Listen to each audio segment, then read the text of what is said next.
adalah kebohongan besar sehingga lahirnya Perpu. Karena itu kita buktikan di sidang ini bahwa kebohongan itu harus dihentikan dengan cara dibatalkannya undang-undang, karena proses dari Perpu itu adalah semua yang salah lah. Jadi kegentingan memaksa adalah bohong besar, dan tadi dinyatakan oleh Dr. Riza Ramli demikian ada di sidang. Silakan langsung mungkin bisa bertanya kepada Dr. Riza Ramli. Terima kasih.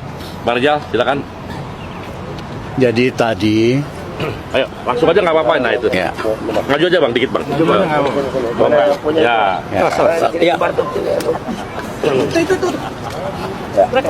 Ya. ya. Jadi barusan saya diminta oleh 15 federasi buruh untuk jadi saksi ahli Mahkamah. Jangan berisik, Untuk jadi saksi ahli judicial review tentang undang-undang Omnibus Law. Sebagai pembukaan, saya katakan di depan hakim, saya tahun 2019 pernah juga jadi saksi ahli atas nama Muhammadiyah dan tokoh-tokoh masyarakat untuk meminta pembatalan dari Undang-Undang Minerba yang merugikan rakyat dan bangsa kita. Pada waktu itu, permohonan kami disetujui, disepakati oleh hakim-hakim konstitusi, Undang-Undang Minerbanya dibatalkan. Nah, kami optimis kali ini dengan kehadiran kami, Mahkamah Konstitusi akan membuka hati dan pikirannya untuk kembali membatalkan Undang-Undang Omnibus Law. Tadi situ kami jelaskan, pemerintah menggunakan alasan perlu Undang-Undang Omnibus Law karena ekonomi lagi genting, yaitu ada COVID dan sebagainya, sehingga perlu ada undang-undang. Kami jelaskan alasan pemerintah bahwa ekonomi lagi genting itu tidak benar, karena pertumbuhan ekonomi dari tahun 2020 sampai 2002 itu 4,5 sampai 5%. Itu nggak genting. Ekonomi genting kalau pertumbuhan ekonomi negatif. Seperti tahun 98, ekonomi anjlok minus 12,7%. Ekonomi genting kalau ada krisis moneter. Misalnya rupiah anjlok hari ini dari 15.000 ke 20.000. Atau ekonomi genting jika kondisi fiskal betul-betul rontok karena pengeluaran lebih gede dari penerimaan. Nah, dari 3 sudut pengertian krisis dan genting, nggak ada itu pemerintah Jokowi ngasal di dalam memberikan alasan kegentingan. Tidak ada basis aktualnya. Nah, yang kedua, alasan ini hanya mengada-ada doang. Jadi kami minta kepada pemerintah, janganlah bodohin rakyat kita, ya kan? Cobalah lebih objektif di dalam memberikan keterangan. Nah, yang kedua, Presiden Jokowi, pemerintah selalu memberikan alasan Omnibus Law perlu karena peraturan perizinan investasi ruwet. Yang kedua, birokrat kerjanya bikin susah sehingga nggak ada investasi yang masuk. Dia bolak-balik katakan kita harus sederhanakan perizinan, peraturan, birokrat tidak boleh menghambat perizinan, caranya dengan Undang-Undang Omnibus Law. Pertama, idenya sih bagus, benar. Birokrat kita brengsek, sulit dapat izin ini itu. Tapi solusinya malah ngawur. Solusinya Undang-Undang Omnibus Law, tebal undang-undangnya 1000 halaman. Penjelasannya 500 halaman. Jadi perusahaan besar aja nggak bisa ngerti undang-undang ini, harus sewa lawyer untuk bisa paham. Apalagi usaha kecil dan menengah, makin ribet. Nah, apa yang terjadi kalau undang-undangnya justru semakin ribet, semakin ruwet, 1000 halaman. Pengusaha kecil gampang ditolak. Dia minta izin, misalnya UKM, oh ini nggak bisa Pak karena pasal ini, itu nggak bisa pasal ini. Ya, iya kan? Akhirnya dia minta tolong, Pak, tolong dong Pak, berapa aja biayanya. Akhirnya jadi alat penyogokan lagi. Jadi justru undang-undang 1000 halaman Omnibus Law ini jadi alat baru bagi pejabat dan birokrat untuk mempersulit investasi, terutama UKM. Ya, kalau mau sederhana bikin undang-undang cukup 50 halaman. Jadi bahasa undang-undangnya jelas, tidak abu-abu. Ya, misalnya kalau pengusaha UKM minta izin, sebulan pemerintah nggak bereaksi, ya udah dapat izinnya, langsung otomatis. Bahwa kemudian pengusaha ini melakukan pelanggaran soal polusi, soal apa, ya pakai proses hukum aja. Tapi jangan itu dipakai itu. Nah, dampak yang paling penting adalah outsourcing. Karyawan dengan undang-undang Omnibus Law ini outsourcing seumur hidup. Itu betul-betul tidak manusiawi, tidak Pancasila. Kenapa? Pekerja baru ini masih muda, dia nggak tahu kepastian nasib dia dan keluarganya. Ya, anytime bisa dipecat. Betul.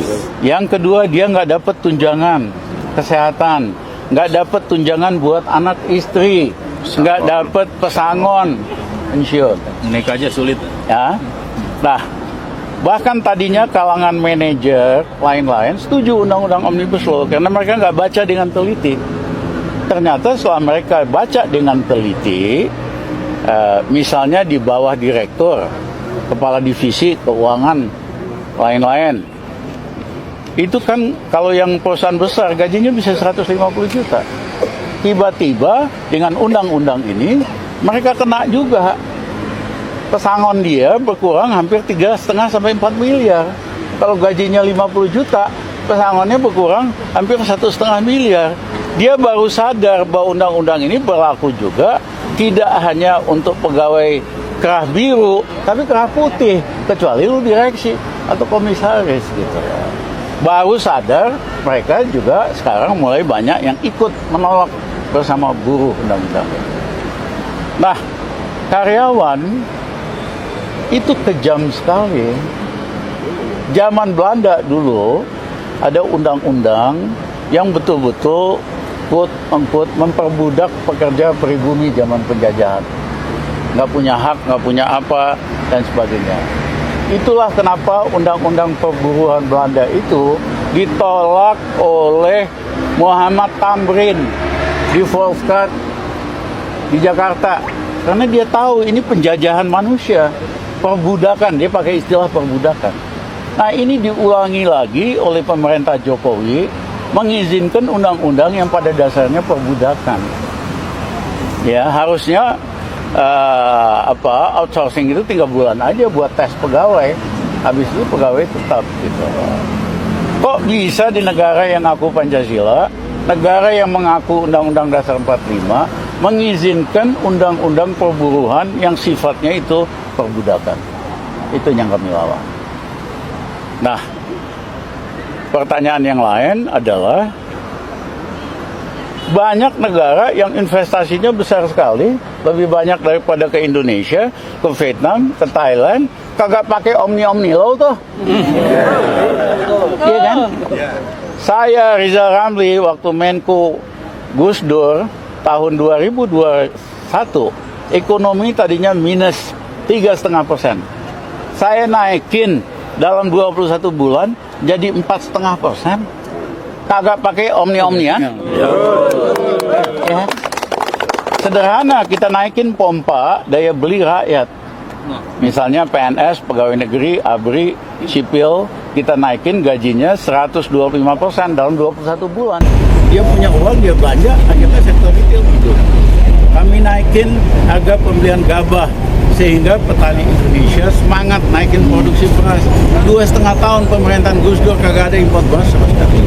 Jadi dinaikin. Hah? Ya, jadi banyak cara untuk menggerakkan ekonomi. Kagak usah pakai undang-undang omnibus law. Abal-abal ini kan abal-abal. Pada oligarki. Abu Omnibus Law. Nah, satu lagi di dalam undang-undang itu omnibus law diseludupkanlah undang-undang mineral. Nah, ini bangsanya. Harusnya pemegang konsesi tambang di Indonesia kalau udah 30 tahun harus diserahkan ke Badan. Nah, mereka nggak mau oligarki ini. Caranya mereka nyogok pejabat DPR supaya nyeludupkan dalam undang-undang omnibus law. Itu dagingnya. Di mana ada perpanjangan konsesi otomatis 2 kali 10 tahun. 20 tahun. Makanya mereka all out. Ya, Jokowi ditolak DPR, ajukan lagi, ajukan Perpu, ditolak, ajukan lagi. Ini taipan-taipan oligarki di belakang pertambangan yang saya. Ya kan? Nah, ini sangat merugikan bangsa kita. Zaman Pak Harto, 85% dari anggaran APBN kita berasal dari sektor oil and gas. Karena sistemnya itu kontraktornya swasta. Setelah dipotong ongkos-ongkos, keuntungan netonya bagi. Swastanya dapat 15%. Swasta domestik sama asing. Negara dapat 85%. Sistem bagi hasil. Itulah kenapa Pak Harto bisa bikin Impres, Puskesmas, segala macam. Nah, hari ini tiga sudah turun, harusnya kan tambangnya makin hebat, usahanya makin kaya, malah nggak bayar pajak, ya dibebaskan dari tax holiday, sehingga yang masuk ke kantong negara ya. Nah, kita minta undang-undang ini dibatalkan. Buktinya apa? Sejak ini undang-undang kagak ada investasi yang masuk di sektor manufaktur, semua masuk di bidang pertambangan. Kalau ini betul-betul undangnya bagus, pasti banyak dong investasi di dalam bidang servis, jasa, industri. Kagak ada itu. Ya, jadi Mas Jokowi janganlah kasih argumen abal-abal terus. Ya. Betul itu. Ini waktunya kita bicara kebenaran. Ya, mumpung Mas bentar lagi berhenti, batalinlah undang-undang.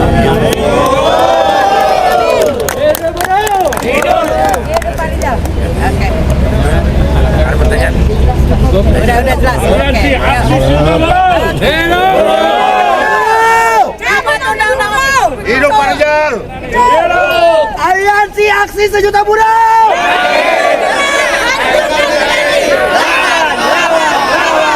Aliansi Aksi Sejuta Buruh.